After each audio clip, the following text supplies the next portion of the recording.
Todo empreendedor sonha com o dia da virada. Aquele dia em que você olha para o seu negócio e diz: agora nós somos profissionais. Você quer sair do fundo de quintal, quer ter equipe, sistema, uma sede bonita. E isso não é vaidade, isso é ambição. É o desejo de ver o seu esforço materializado. Nós vivemos esse momento. Saímos de um aluguel de R$ 900 para uma casa de 4.000. Contratamos equipe, ERP, agências de marketing. No papel, a estratégia era perfeita. Profissionalizar para escalar. Mas existe um ponto cego nessa transição. Muitas vezes, a estrutura física cresce mais rápido que a inteligência emocional do líder do negócio e a margem de lucro da operação. Hoje eu vou te contar como eu montei uma estrutura de empresa grande, faturando como empresa média, e a lição valiosa que eu aprendi sobre respeitar o tempo de maturação do seu negócio. Então, já deixa o seu like aqui se você quer saber essa história. No final de 2021, a nossa realidade ficou insustentável. A primeira casinha, onde tudo começou, ficou muito pequena. Tinha caixa para todo lado. A gente tropeçava em mercadoria. O meu marido, Paulo, foi quem me deu o empurrão. A gente precisa crescer. Nós merecemos qualidade de vida. E ele estava certo. A empresa precisava de ar. Então nós mudamos. O novo espaço foi moldado para a operação. Tinha estoque, organização, escritório, área de pacotamento e finalmente nós tínhamos um lugar para receber as nossas famílias. Tudo parecia digno, parecia promissor, um sonho se realizando.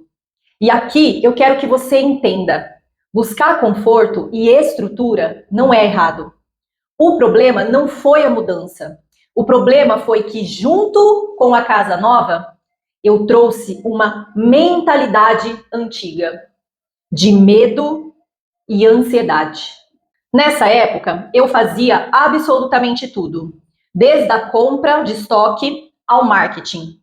Por conta da alta demanda, eu não tinha tempo para ficar olhando as métricas do negócio estrategicamente. A operação começou a ficar estagnada naquilo que eu conseguia produzir. E para dar conta de tudo, eu comecei a trabalhar das 6 da manhã até as 20 horas da noite, todos os dias. Com a estrutura da casa nova e neste cenário, nós decidimos então dar um passo além em 2022. Profissionalização total. Lembra do recurso lá do Pronamp? Se você não viu, eu vou deixar o link do vídeo aqui embaixo. Então, nós usamos para estruturar o que eu chamo de o grande salto. Contratamos a primeira funcionária para o operacional. Registramos a marca da nossa loja. Montamos estúdio, contratamos ERP, agência de tráfego e gestor de mídia social. Nós tínhamos um plano. Não foi um tiro no escuro. Nós sabíamos que isso elevaria o nosso custo fixo para R$ 25.000 mensais.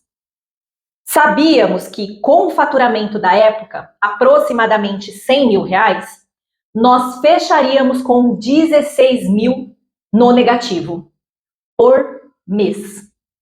Mas o racional era financeiro. O empréstimo cobriria esse gap durante 11 meses, até atingirmos o ponto de equilíbrio.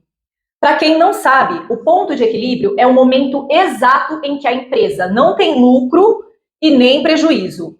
Ou seja, as receitas totais se igualam às despesas fixas e variáveis totais. A estratégia era válida. É assim que as grandes empresas crescem. A alavancagem. Mas a planilha aceita tudo. A realidade do dia a dia é mais dura. O plano financeiro estava desenhado, mas eu esqueci de colocar na conta a variável mais importante: Eu. Eu comecei a trabalhar das 5 da manhã até as 22 horas da noite.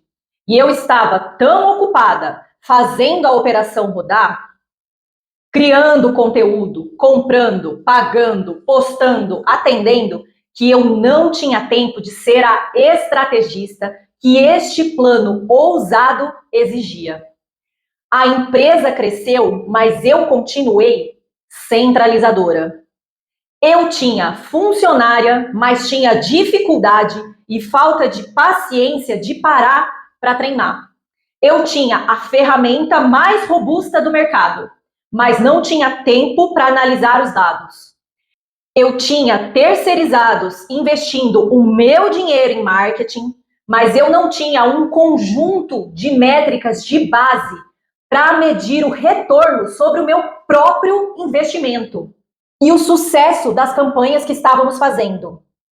Eu tinha vendas, mas tinha medo de comprar a quantidade certa de produto, baseada em cálculos para não haver quebra de estoque, porque eram valores que chegavam a mais de 50 mil reais. Os meus pensamentos eram dominados pelo medo. Medo de ser bloqueada de novo, medo de comprar o estoque certo, medo de não vender e ficar com o produto parado, medo do boleto vencer, medo dos 11 meses passarem e a conta não fechar. E o medo tem uma característica perigosa. Ele te faz correr muito, mas sem olhar a direção. Eu tentava compensar a falta de estratégia com excesso de trabalho braçal. E isso drenou a minha energia vital. Eu aprendi que não adianta ter uma estrutura de Ferrari se o motorista ainda está aprendendo a dirigir. Tentamos acelerar o processo e montar uma estrutura robusta sobre uma base emocional que ainda estava insegura. Eu não me arrependo de ter tentado crescer. Empreender é isso. E se hoje eu sou capaz de olhar uma dívida de $500 mil e saber que um dia ela vai passar, é porque eu vivi tudo isso para entender que o crescimento saudável respeita 3 pilares: caixa, processo e pessoas. Nós tínhamos o caixa do empréstimo, mas eu falhei nos processos e na gestão de pessoas, começando por mim mesma. Se hoje você está pensando em expandir, faça isso. Mas lembre-se, o que sustenta o crescimento não é só o dinheiro, é a clareza de quem está no comando. Líder cansado não toma as decisões estratégicas necessárias. Se você se sente neste momento de transição, onde a estrutura pesa e a conta não fecha, calma. Tem sempre uma saída. Mas a saída exige reorganizar a rota e não trabalhar mais. Meu nome é Ana Paula Soga, eu sou empresária e se você precisa de ajuda para ver esses números com clareza, já se inscreve aqui no meu canal, porque juntos nós vamos desenhar o seu crescimento da maneira correta. Até o próximo vídeo.